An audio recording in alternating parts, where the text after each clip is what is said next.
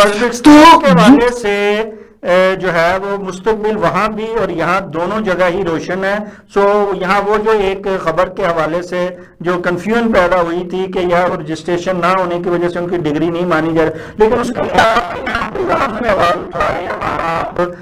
آپ نے لکھا بھی اور آپ حکومت کے حوالوں تک بھی آپ کی دسترس ہے، اس حوالے سے لازمی بات ہے کہ ان کے لیے آسانیاں پیدا کرنے کے لیے تو آپ آواز بلند کر رہے ہوں گے، اذان سحر دے رہے ہوں گے. جی ڈیفینیٹلی سر، اس کے لیے لگے ہیں، اور جس دن یہ نوٹیفکیشن آیا تھا اسی دن میرا رابطہ ہو گیا تھا PMMDC میں، اور ان کے جو سٹاف ممبرز تھے ان کے بڑی سیر حاصل گفتگو ہوئی تھی، اور جو پرفارما انہوں نے ڈیزائن کیا ہوا ہے for the international medical education institute اور یونیورسٹیز، تو وہ میں نے ان سے حاصل کر لیا تھا. اور وہ حاصل کرنے کے بعد میں نے باقی بھی اپنے جو ہمارے ڈفرینٹ یونیورسٹیز کے ریپرزینٹیٹیو ہیں ان سے میں نے کہا تھا کہ بھائی یہ پرفارما ہے، اس کے 70 یا 75 اس کے ہیں کویسچن ہیں، تو وہ انہوں نے جو کویسچن پوچھی ہیں وہ معلومات ہمیں PMDC کو دیانتداری سے دینی چاہیے تاکہ ہمارا جو ادارہ ہے وہ PMDC سے ریکگنائزڈ ہو سکے. تو بالکل ایسا ہے. ہاں، جو سر تعلیمی ادارے پرائیویٹ سطح پہ اور ان کی اپنی جو کہہ لیجیے کہ تعلیم کی صلاحیت یا انتظامی صلاحیت بڑی محدود ہے، تو میں تو خود کہوں گا کہ انہیں PMDC کو کہ PMDC انہیں ریکگنائز نہ کرے کہ جو 15-20 کمروں پر مشتمل ایک اسکول کی مطلب صلاحیت کے حامل کہ اس کو میڈیکل یونیورسٹی بنا دیا گیا ہو، اور بچوں کے لیے ٹیچنگ ہاسپٹل نہ ہو، بچوں کے لیے مناسب ٹیچرز موجود نہ ہوں، تو سر ایسے اداروں کو تو PMDC کو بیان کرنا چاہیے. میں PMDC کے ساتھ کھڑا ہوں، لیکن جو ادارے اچھے ہیں، یہ صرف بیرون ملک ہی نہیں، اندرون ملک بھی جو ہے ایسے پرائیویٹ ادارے اور ایسے جو دیکھنا چاہیے اور ان کو واقعی ریکگنائز نہیں کرنا چاہیے، کیونکہ یہ تو بالخصوص انسانی جانوں کا مسئلہ ہوتا ہے، اور جہاں تک تعلیم کا مسئلہ اس کے حوالے سے بھی جو ہے اس کی بڑی ضرورت ہے. جی میں کہہ کروں شاہد صاحب، یہ جو انسانی جانوں کا خیال رکھنے کا ایک جذبہ ہے یا قانون سازی ہے، یہ بدقسمتی سے صرف انٹرنیشنل اسٹوڈنٹس اور انٹرنیشنل کالجز کے لیے ہے. یہ پاکستان کے لیے اس کی ضرورت محسوس نہیں ہو رہی. پاکستان میں آپ پیسے دیں، آپ 40-50 لاکھ ڈونیشن دیں، آپ ایک سال کی 20-22 لاکھ پرائیویٹ میڈیکل کالج میں فیس دیں بغیر ہاسٹل کے بغیر کھانے کے، تو آپ 2-1 کروڑ روپیہ اس میں خرچ کریں، تو آپ بھلے بندے ماریں بھلے ڈنگر ماریں، اس سے کوئی فرق نہیں پڑتا. گورنمنٹ کو فرق یہ پڑتا ہے کہ ہر سال یہ جو 6-7 ہزار اسٹوڈنٹ پاکستان سے باہر چلا جاتا ہے اور پاکستان کے پرائیویٹ میڈیکل کالجز کی انکم اور آمدن کم ہو گئی ہے، تو وہ اس وجہ سے فکر مند ہیں بدقسمتی سے. نہیں، یہ تو بڑا لمحہ فکریہ ہے. سو اس پر جو ہے وہ یقیناً آپ آواز اٹھا رہے ہیں، اور آپ کی اس آواز کے ساتھ ہم بھی آپ کی آواز کے ساتھ آواز ملا رہے ہیں. ہم آغاز جو ہے آپ اس موضوع کو لے کے آتے ہیں آپ کی اذان سحر کی طرف، اور آپ بڑے عرصے سے طویل عرصے سے جہاں آپ نے بہت سی کتابیں جیسے میں نے عرض کیا لکھی ہیں، اس کے ساتھ ساتھ آپ نے کالموں کا تحریروں کا سلسلہ بھی جاری رکھا ہوا. آپ کی آواز، آپ کی تحریریں جو ہیں وہ عام طور پر جو ہے وہ ایوان اقتداروں میں گونجتی ہوئی نظر آتی ہیں. آپ کیا سمجھتے ہیں کہ اذان سحر آپ کی کا، پہلی بات تو یہ ہے کہ آپ نے یہ اذان سحر عنوان کیوں رکھا اپنی تحریروں کا، اور دوسری بات یہ کہ کیا اس عنوان کے تحت اذان سحر جو ہے اس کی گونج آپ کو بھی ایوان اقتدار میں کبھی سنائی دی ہے اور آپ کو اس کا اثر ہوتا ہوا بھی دکھائی دیا ہے؟ سر پہلی بات کہ اذان سحر جو ہے یہ میں نے کیوں تجویز کیا تھا اپنے لیے یا پسند کیا تھا، کہ میں ایک طلبہ تنظیم میں ہوتا تھا، اور طلبہ تنظیم دائیں بازو کی طلبہ تنظیم تھی، اور وہاں ہم نے جو بڑی انقلابی قسم کی کتابیں پڑھ رکھی تھیں، اور انقلابی قسم کی نظمیں ہم یاد کرتے تھے، اور انقلابی قسم کی جو شاعری اور پوئٹری ہے اس کو پسند کرتے تھے. تو اذان سحر بیسیکلی وہی آئیڈیا تھا کہ یہ صبح کی اذان، کہ ایک خوبصورت صبح، خوبصورت سحر کی اذان، کہ جس میں بدامنی نہ ہو، جس میں قتل و غارت گری نہ ہو، جس میں مظلوم کوئی نہ ہو، لوگ خوشحال ہوں، کسی غریب پر ظلم نہ کیا جاتا ہو، جہاں بے روزگاری کی وجہ سے کوئی اپنے بچوں کو قتل نہ کرتا ہو، جہاں بے روزگاری کی وجہ سے، مہنگائی کی وجہ سے کسی کے گھر کا چولہا نہ بجھا ہوا ہو، جلتا دکھائی دے. ایک ایسی خوبصورت صبح جو ہے اس کے لیے کوشش کرنا اور اس کے لیے اپنی آواز بلند کرنا. تو اس ضمن میں نے اسے اپنے لیے پسند کیا تھا اذان سحر کو. اور دوسری جو آپ کی بات کہ اس کے لیے اس کی باز گشت کہاں کہاں تک سنائی دیتی رہی، دیکھیں اصل میں یہ ڈپینڈ کرتا ہے کہ آپ کا سرکل جو ہے وہ کتنا وسیع اور کتنا محدود ہے. ظاہر ہے بہت شروع میں جب ہم لکھتے تھے تو بڑا ٹارگیٹڈ قسم کا لکھتے تھے. مثال کے طور پہ کہ میں ایک چھوٹے شہر کاموں کی گجرانوالے کی تحصیل ہے، تو وہاں پر ہوتے تھے تو اتنے بڑے شہر میں صرف ایک ڈاک خانہ تھا، پوسٹ آفس تھا. میں اب آپ کو اگزامپل دینے لگا ہوں. تو وہ کیا تھا کہ اذان سحر کیا تھا کہ میں نے ایک وہ کالم لکھا روزنامہ پاکستان میں. وہ انہوں نے بڑا کان شان کے، چونکہ تب لکھنے کا اتنا سلیقہ بھی نہیں تھا، یہ میں بات کر رہا ہوں شاید 96 کی، شاید آج سے کوئی 27-28 سال پہلے. تو وہ اس کو چھاپ دیا، اور جب وہ چھپ گیا دکتور چوس اور خدا ان کی رحمت فرمائے، تو وہ جب چھپ گیا تو فوری طور پر جو ہے نا حرکت میں آئے، اور میرے والد صاحب کو صاحب تھے دیٹ ٹائم کام، انہوں نے بلایا اور انہوں نے کہا کہ آپ کے بچے نے دیکھے کالم میں لکھ دیا، یہ ایسے تو نہیں ہوتا، آپ ہم سے تو بات کرتے، یہاں اس کی صلاحیت بہتر کر دیتے. تو اس سے مجھے اندازہ ہوا کہ کہیں نہ کہیں بات پڑھی جاتی ہے اور کہیں نہ کہیں بات سنی جاتی ہے. تو کئی دفعہ ایسا ہوا کہ پتہ چلتا ہے کہ فرق پڑتا ہے. میں نے جب جنم شرف صاحب کے دور میں مسلم لیگ کاف کی بنیاد ڈالی جا رہی تھی، اور میاں اظہر صاحب جو حماد اظہر صاحب کے والد ہیں، مسلم موڑوا ہے نہر پہ، تو وہاں سارے نون لیگ میں اکٹھے ہوتے تھے جو بعد میں کاف لیگ میں چلے گئے. تو مجھے کہیں سے پتا چل گیا کہ مشرف صاحب کے دور میں جو ہے وہ ہیلی کاپٹر میاں اظہر صاحب کو لیتا ہے اور وہاں لے جاتا ہے اسلام آباد میں، اور اسلام آباد میں F10 میں ایک بہت بڑا گھر ان کو دیا گیا ہے، اور اس کے سارے اخراجات بھی وہ خود نہیں اٹھاتے. تو میں نے وہ خبر جو ہے، میں MNI میں رپورٹنگ کیا کرتا تھا، تو میں نے وہ خبر جو ہے وہ چلا دی، اور وہ چونکہ ایک سیاسی خبر تھی اور اس نے بہت زیادہ کوریج دے دی مختلف اخبارات میں، بڑے قومی اخبارات میں. تو اس وقت میاں اظہر صاحب نے مجھے 5 کروڑ روپے کا ہرجانہ میرے اوپر کر دیا کہ بھائی یہ 5 کروڑ روپیہ جو ہے نا اس نے خبر غلط چلائی ہے. تو وہ ہمیں ہرجانے کا نوٹس آ گیا، اور اس پہ میں جاتا بھی رہا عدالتوں میں. تو یہ ہے کہ جب کسی کے حق میں کوئی بات چلی جاتی ہے تو ظاہر ہے وہ بھی فیڈ بیک کچھ دے دیتے ہیں، جب کسی کے خلاف چلی جاتی ہے وہ تنبیہ کر دیتے ہیں، ناراض ہو جاتے ہیں. تو اس طرح کی بات تو سن ہی لیتے ہیں ہم. اچھا، آپ سمجھتے ہیں کہ آپ کی اذان سحر سے ایوان بالا ہو، ایوان اقتدار ہو یا ادارے ہوں، ان میں لازمی بات ہے کہ نماز کا رجحان ضرور پیدا ہوا ہے، تبدیلی آنے کی جو ہے وہ روش ضرور اپنائی گئی ہے آپ کی تحریروں سے؟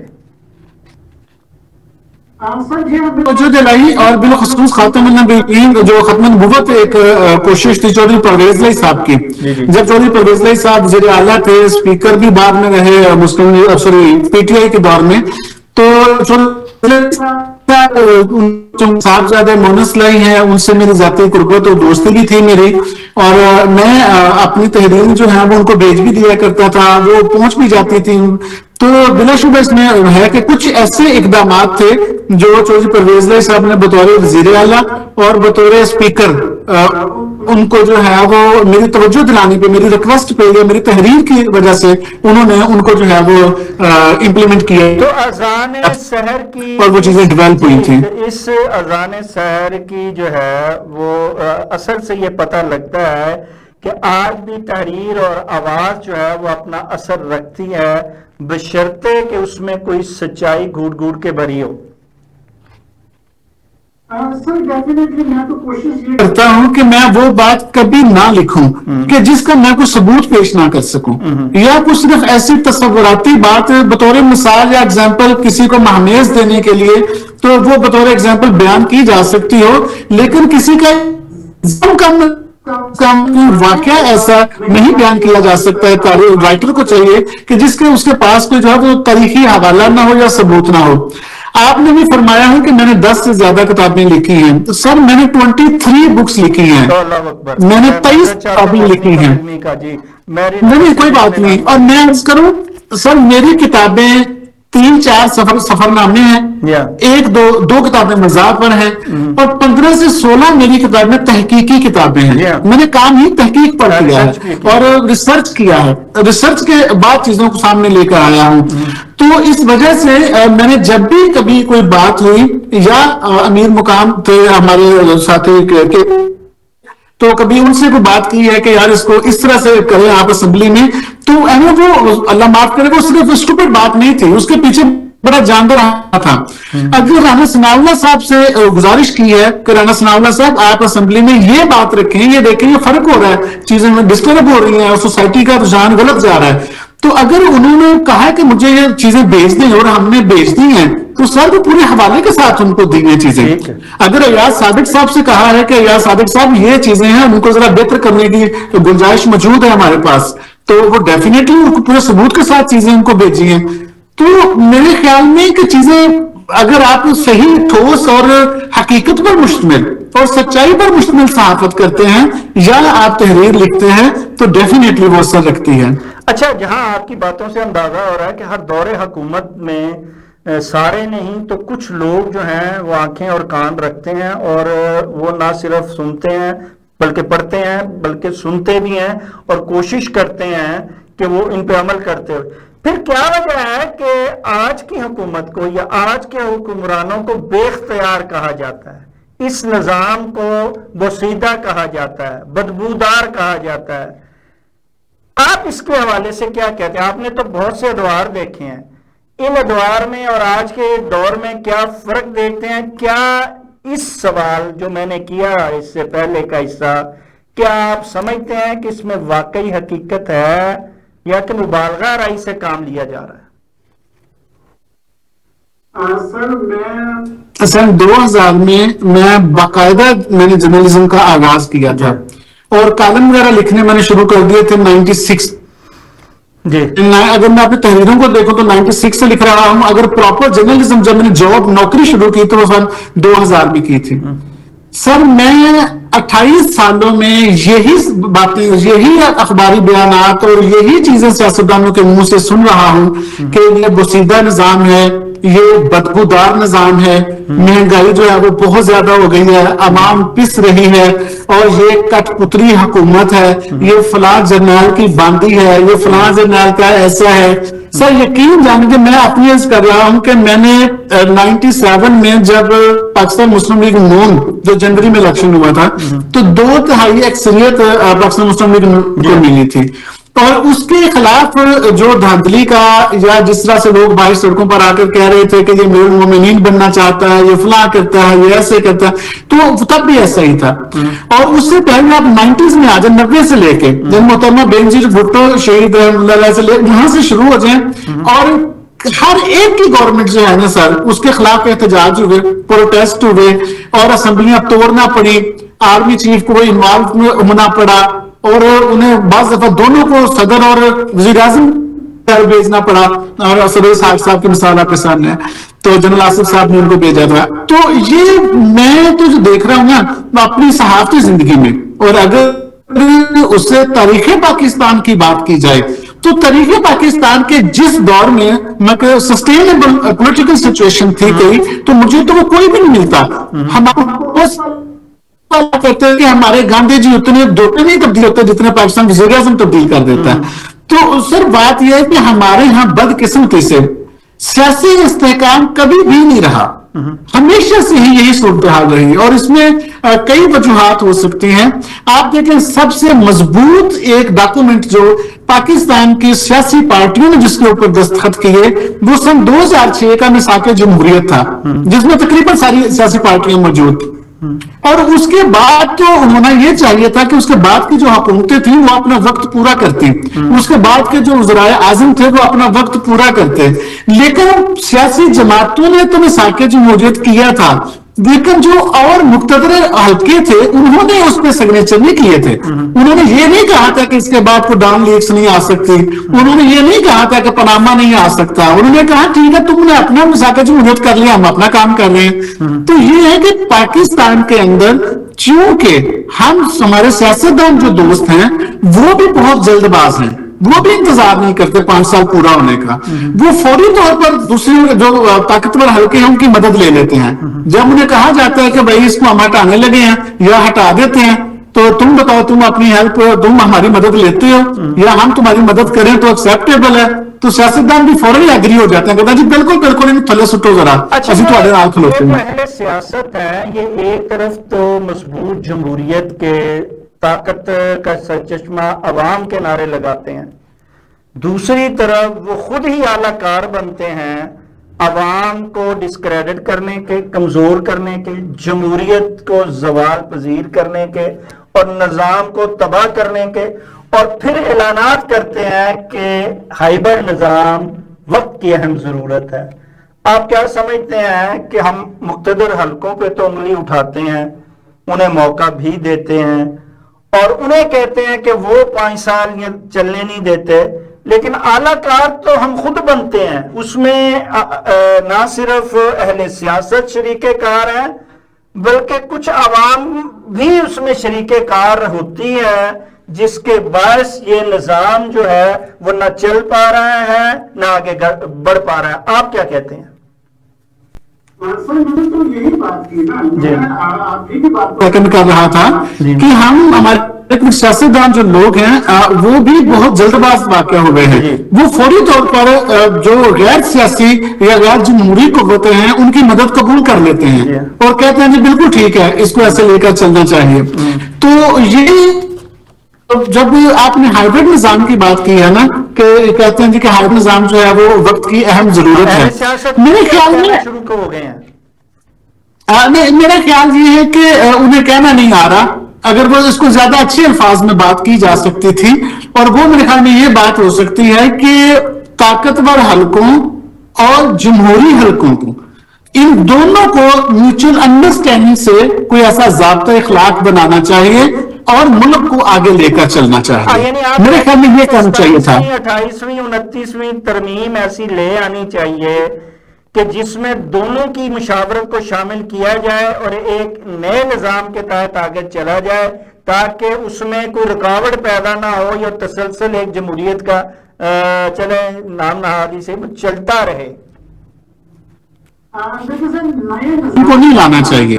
نظام تو یہی رہنا چاہیے، لیکن اس نظام کے اندر شفافیت ہونی چاہیے، کوارڈینیشن ہونا چاہیے، تعاون ہونا چاہیے اداروں کا ایک دوسرے کے ساتھ. میں یہ کہنا چاہ رہا ہوں. اچھا، آپ سمجھتے ہیں کہ اگر واقعی کوئی ایسی ترمیم آ جائے، وقت کی ضرورت ہے، آنی چاہیے، ترمیمیں ہونی چاہیے، سارے کہتے ہیں اچھی عوام کے لیے ہونی چاہیے، آپ سمجھتے ہیں کہ ایسی ترمیم ہو جائے اور ایسا سسٹم کوئی جمہوریت میں لے آیا جائے جس میں مقتدی اور اہل سیاست جو ہے جمہوریت ایک دوسرے کے معاونت سے آگے چلیں، آپ سمجھتے ہیں کہ کیا وہ نظام جو ہے وہ دیر پا ہوگا، چل پائے گا اور وہ بھی اپنی حدود میں رہ پائے گا؟ ہماری بدقسمتی یہ ہے سر کہ اس سے پہلے بھی جب پہلی بار نہیں ہے کہ پیج کے نعرے جو ہیں وہ آپ نے بھی سنے ہیں، آپ نے بھی سنے ہیں، جب وہ گورنمنٹ میں ہوتے ہیں ایک سیاسی پارٹی اور اس کی انڈرسٹینڈنگ اچھی ہے یا اس کو وہاں سے حمایت مل رہی ہے تو سپورٹ مل رہی ہے تو وہ کہتا ہے جناب ہم ایک پیج پر ہیں. لیکن وہ مصیبت یہ ہے کہ وہ ایک پیج چلتا نہیں ہے،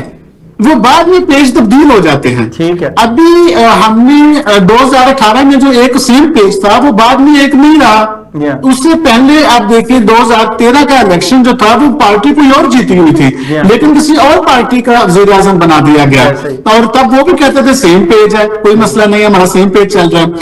میں یہ سمجھتا ہوں، میری ایک آجزانہ رائے ہے، وہ یہ ہے کہ آپ جو آپ ان کو ویلیویٹ کریں, اور ویلیویٹ کرنے کے بعد جو بات آپ نے کی ہے نا کہ اس نظام سے, اب میں میری بات کو غلط نہ لیجیے گا, میں یہ نہیں کہوں گا کہ یہ کوئی کاروبار ہے, یہ کوئی بزنس ہے, لیکن میں یہ کہہ رہا ہوں کہ اس میں ان کا شیئر جو ہے نا وہ قبول کر لیا جائے, یہ تسلیم کر لیا جائے کہ بھائی وہ ہمارے پاکستان میں ایک مسلمہ حقیقت ہے, اور جس وجہ سے ہر دفعہ سیم پیج پھٹ جاتا ہے, ان وجوہات کو ختم کیا جائے, ان کے ساتھ بیٹھ کر انڈرسٹینڈ کر لیں کہ اگر آپ کو اس بات سے اختلاف ہے کہ آپ کا جو چیف ہے اس کی تقرری کا اختیار پرائم منسٹر کے پاس تو آئیے آ کر بیٹھ کے بات کر لیتے ہیں, اور ہم یہ طریقے کا طے کر لیتے ہیں کہ جس طرح عدلیہ کے اندر جو سینئر ہے, موسٹ سینئر ہے, وہ چیف جسٹس بن جاتا ہے, ہم آپ کے اندر بھی ایک ایسا ضابطہ بنا دیتے ہیں تاکہ وہ جو کنفلکٹ ہے وہ بالکل ہی ختم ہو جائے اس ادارے کے اور جمہوری ادارے کے درمیان بٹوین جو موجود ہے. تو اس طرح کی بات میں کہہ رہا ہوں کہ کچھ ایسی بیٹھ کر کے بات کر لی جائے کہ جس وجہ سے کنفلکٹ ہو جاتا ہے ہر 2 سال کے بعد, 3 سال کے بعد, 4 سال کے بعد, ان وجوہات کو ختم کرنے کی کوشش کی جائے. اور اس میں جوہری صاحب, جیسے کہ آپ نے کہا یہ ایک پیج ہر دور میں رہا ہے, اور جب بہت زیادہ مضبوط نظر آتا ہے جیسے اب نظر آ رہا ہے کہ شہباز شریف صاحب اور جنرل عاصم منیر صاحب کے اندر سے ہوا نہیں نکل رہی, اسی طرح جب ہوتا ہے تو پس پردہ کہیں بیٹھ کے مشاورت ہو رہی ہوتی ہے اور نظام کو گرانے کی بات ہو رہی ہوتی ہے, کوئی نہ کوئی جو ہے وہ وہاں اسمبلی کو میں لانے کی بات ہو رہی ہوتی ہے. اب بھی کیا آپ سمجھتے ہیں کہ جبکہ ایک پیج بڑا مضبوط نظر آ رہا ہے, چاہے اس پہ عوام نہیں ہے, لیکن ان کا ایک پیج ایک ہے, آپ سمجھتے ہیں کہ یہ وقت جو 5 سال کا ہے, یہ پہلی دفعہ کہا جا رہا ہے, ایک پیشگوئی بھی دی جا رہی ہے کہ یہ پہلی دفعہ جو ہے وزیر اعظم اور یہ جمہوری عمل جو اپنی مدت پوری کرے گا, آپ سمجھتے ہیں کہ یہ مدت پوری کر پائیں گے اور اسی طرح سے الیکشن آگے بہتر ہو پائیں گے اور یہ نظام آگے چل پائے گا؟ جی مجھے یہ لگ رہا ہے کہ یہ 5 سال پورے کر پائیں گے, اور اس کی وجہ یہ ہے کہ ان کی مجبوری ہو جائے گی 5 سال پورے کرنا. اور یہ جو ہماری مقننہ ہے یعنی پارلیمنٹ ہے, پارلیمنٹ میں جو آپ کو پتا ہے مختلف سیاسی جماعتوں کا اتحاد ہے جو اس وقت گورنمنٹ کر رہا ہے, اور ان سیاسی جماعتوں کا جو اتحاد ہے یہ فطری نہیں ہے, یہ کسی اور خوف کی وجہ سے اکٹھے ہیں, اور وہ خوف جو ہے اس نے ان کو اکٹھا کر رکھا ہے, لہٰذا وہی خوف ان کو 5 سال پورے کروا دے گا کہ انہیں معلوم ہے کہ یہ جس کی وجہ سے ہم اکٹھے ہیں, اگر یہ گورنمنٹ ختم ہو جاتی ہے اور اگر وہ جیل سے باہر آ جاتے ہیں یا ان کو آزادانہ سیاسی سرگرمیوں کی اجازت دے دی جاتی ہے, تو انہیں معلوم ہے کہ یہ اتنا بڑا ڈنڈ پڑے گا گورنمنٹ کے اندر کہ یہ بیئر نہیں کر سکیں گے, لہٰذا وہ جو خوف ہے وہ خوف ان کو اکٹھا رکھے گا اور وہی خوف ان کے 5 سال پورے کرا دے گا. اچھا, یہ 5 سال تو پورے ہو گئے اور اس کے بعد اگلے وہ 5 اور 10 سال کی بات ہو رہی ہے, آپ کیا سمجھتے ہیں کہ یہ سلسلہ یوں ہی چلتا رہے گا؟ جو اگلی بات تھی کہ یہ سلسلہ یوں ہی چلتا رہے گا اور بغیر عوام کے ایک پیج کے آئے چلتا رہے گا؟ ابدیت تو ہے نا, ابدیت تو اللہ کی ذات کو ہے نا, کل من علیہا فان ویبقى وجہ ربک ذو الجلال والاکرام, یہ تو اللہ کی صفت ہے کہ وہ ابدیت ہے, وہ کبھی فنا نہیں ہے. انسانوں کو تو فنا ہی ہے سر, اس میں تو کوئی نہیں. یہاں تو وہ کہتے تھے میں گیا تو جو ہے وہ ہمالیہ روئے گا اور فلاں ہو جائے گا, لیکن وہ بھی نہیں رہے تو ملک چلتا رہا. بانی پاکستان قائد اعظم رحم اللہ علیہ اس دنیا سے چلے گئے, تب بھی ٹوٹا پھوٹا چل ہی رہا ہے. تو ایسا تو ابدیت تو ہو نہیں سکتی کسی کو. ظاہر ہے ایک وقت ہے, اس وقت میں دیکھا جا سکتا ہے کون کتنا طاقتور ہے اور کس نے کمزور حالت میں گورنمنٹ کی, کس نے طاقتور کی حیثیت سے گورنمنٹ کی. ہم یہ چیزیں دیکھی جا سکتی ہیں. ابدیت تو ہے نہیں. آپ دیکھیں تسلسل تو ہو رہا ہے, ایکسٹینشن تو مل رہی ہے, اور اگر ایکسٹینشن 3 سال کے لیے ہوتی ہے جو ایک آئینی آپ کو پتا ہے وہ ہے اس کا, تو اگر وہ ہو جاتی ہے تو 3 سال بھی تو ختم ہو ہی جانے ہیں, ہمیشہ تو نہیں رہ سکتے نا. وہ 3 سال کے بعد ختم ہو گئی. 11 سال نہیں رہے تو یہ 10 سال اگر ہو جاتے ہیں تو کون سی قیامت آ جائے گی؟ جی میں یہی عرض کرنا چاہ رہا تھا. تو دیکھیں یہ جو ہے نا کتنی ایک لانگ لے کے چل سکتے ہیں. اصل میں جو میں بات کر رہا تھا یہ آپ کے مسائل حل ہونے ہیں جب آپ نے ایک ٹیبل پر بیٹھ کر کے ان کے ساتھ ان کا شیئر کو ایکسپٹ کر لینا اور ان کا حصہ ان کو دے دینا ہے اور اپنا حصہ آپ رکھ لینا ہے، اور وہ چیزیں جن کی وجہ سے تنازع پیدا ہوتا ہے وہ تنازعات جو ہیں ان کو آئینی طریقے سے حل کیا جائے، آئین کی سپورٹ دی جائے، کانسٹیٹیوشن اس کی بیک پر کھڑا کیا جائے، تو پھر میرا خیال ہے کہ یہ آئندہ کے لیے مسئلہ حل ہو جائے گا۔ لیکن اگر جہاں آپ دانش یہ مشاورت کرتے ہیں، یہ بات بتاتے ہیں، نشاندہی کرتے ہیں، اب تو اتنا شعور عوام میں آگے، ایک عام بندہ بھی یہ بتانے کے لیے تیار ہے کہ ہمیں کون سے اصلاحاتی ایجنڈے پہ کام کرتے ہوئے ہم مستقل طور پہ جگ ہسائی سے بچ سکتے ہیں اور آگے بڑھ سکتے ہیں۔ کیا وجہ ہے کہ فیصلہ ساز کیوں اصلاحاتی ایجنڈے پہ عمل کرنے سے دریغ کر رہے ہیں، پیچھے ہٹ رہے ہیں؟ ایک طویل عرصے سے یہ بحث جاری ہے، اس کا اختتام کب ہو پائے گا؟ چودھری ذبیح اللہ صاحب کب جو ہے کوئی عوام کی بھی بات کرے گا، کوئی عوام کی بھی مسائل کو سنے گا، کوئی ان کے بارے میں بھی سوچا رہے گا کہ انہیں بس یہ طاقت کا سرچشمہ عوام کہہ کے اور سیلاب اور قدرتی آفات کے نرغے میں پھینکا جاتا رہے گا اور مروایا جاتا رہے گا؟ یہ کب ختم ہوگا چودھری ذبیح اللہ صاحب؟ سر آپ کیوں اس بات پر عوام کی عمارت کھڑی کیے ہوئے ہیں کہ طاقت کا سرچشمہ عوام ہے؟ سر ایسا ہے نہیں۔ آج مریم نواز صاحبہ کا بیان ہے، کل جو تھا وزیر اعظم شہباز شریف کہہ رہے تھے، پرسوں بلاول بھٹو صاحب کہہ رہے تھے، اور آصف علی زرداری صاحب بھی چپ نہیں رہے، وہ چین جا کے کہہ رہے ہیں طاقتور کا سرچشمہ عوام ہے۔ تو بتائیے کہ یہ طاقت کا کون سا سرچشمہ عوام ہے جس کے ووٹ کے بغیر حکومت آتی ہے، جس کے کسی فیصلوں کو مانا نہیں جاتا ہے، جنہیں ہر سال سیلاب اور قدرتی آفات کی نظر کر دیا جاتا ہے اور ہم اس کے محاسبے کے لیے، ان کے تحفظ کے لیے کچھ بھی نہیں کر پاتے ہیں؟ یہ کون سی طاقت سرچشمہ عوام ہے؟ سر یہی کہتے ہیں، میں تو ان کے الفاظ دوہرا کے آپ سے پوچھ رہا ہوں۔ نہ مانا کریں، نہ کو دینا دے سے مشورہ دے، جھوٹ بولتے ہیں یہ نہیں سمجھتے سر، یہ نہیں سمجھتے سر، انہوں نے یہ نہیں سمجھتے، ان کا جہاں بس چلتا ہے سر، یہ ہمارے سروں پہ پاؤں رکھ کے گزر جاتے ہیں، جہاں انہیں ہماری ضرورت محسوس ہوتی ہے سر، یہ ہمیں اب یہ تو قدرتی آفت ہے، اس میں میں نہیں براہ راست کہتا کہ یہ حکومت کا نااہلی ہے یا گورنمنٹ کا کوئی اس میں عمل درآمدی، نااہلی کا آغاز ہوتا ہے۔ سر اب تو لوگوں نے امداد دینا چھوڑ دیا، انہوں نے باہر کے ممالکوں نے ہاتھ کھڑے کر دیا کہ ہر سال کروڑوں اربوں روپے کو دیتے ہیں، آپ کچھ بھی نہیں کرتے ہیں، سیلاب زدگان تک نہ امداد پہنچتی ہے، نہ آپ کوئی حفاظتی اقتدام پہلے کرتے ہیں۔ ان کو پتہ ہے سر، اب اگلا بھی پتہ ہے، صرف کمیٹیاں بنائی جا رہی ہیں، منصوبہ سازیاں کی جا رہی ہیں، لیکن اس پر عمل درآمد کبھی نہیں ہو رہا، نہ اب ہونا ہے، نہ پیچھے ہوا ہے، نہ اب ہونا ہے۔ یہ تو ہم اور آپ جانتے ہیں۔ جی بس اپنی رائے ہے، ممکن ہے آپ سے اختلاف کر سکتے ہیں میری رائے سے،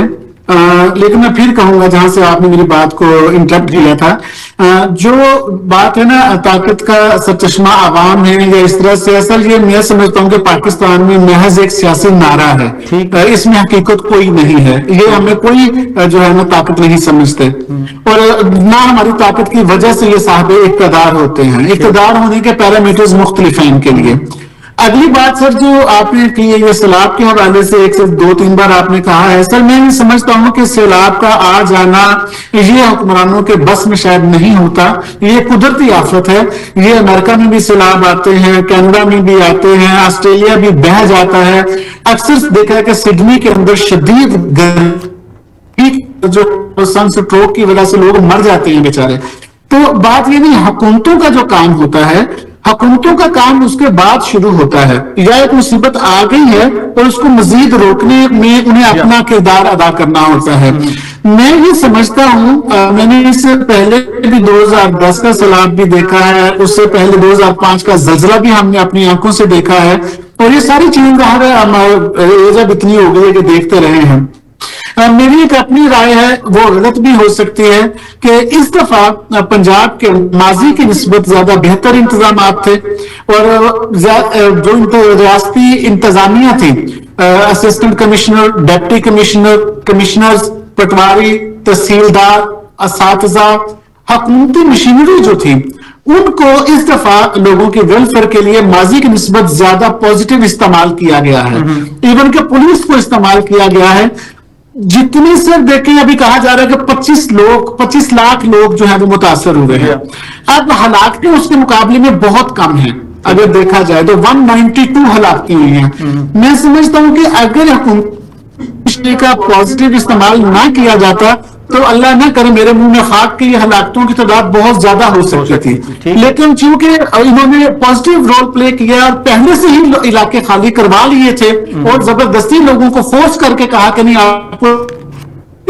جس میں ہم نے دیکھا کہ فیلڈ کے اندر ڈپٹی کمشنر بھی تھے، کمشنر بھی، اے سی بھی، ساری انتظامیہ نظر آ رہی تھی. تو میرے سے تو ماضی کی نسبت یہ بہتر ہوا ہے. دوسری، میں اس میں کوئی صوبائیت کی بات نہیں کرنا چاہتا کہ سندھ میں کم ہوا ہے، یہاں زیادہ ہوا ہے، کے پی میں کم ہوا یا زیادہ ہوگا، لیکن میں یہ سمجھتا ہوں کہ حکمرانوں کی یہ بنیادی ذمہ داری ہے کہ وہ جب ایسی آفات آ جاتی ہیں تو اس میں اپنا پازیٹیو رول دیانتداری سے ادا کریں. اور میں آخری بات کروں گا سر، اس میں اس دفعہ یہ وہی حکمران لوگ ہیں جو 2010 میں بھی تھے، 2005 میں بھی تھے، 18 میں بھی تھے، ہر موقع پہ تھے. لیکن میں سمجھتا ہوں کہ اس وقت ان کے اندر ایک چھوٹا سا کہیں نہ کہیں سے پیچھے میں ایک خوف ہے. وہ خوف یہ ہے کہ انہیں یہ معلوم ہے کہ اگر ہم نے اچھا پرفارم نہ کیا، اچھا ڈیلیور نہ کیا، تو یا تو جو جس پارٹی کو ڈیمولش کر کے ہم آئے ہیں وہ ہمیں نہیں چھوڑنے سے مراد کے سیاسی میدان میں نہیں چھوڑے.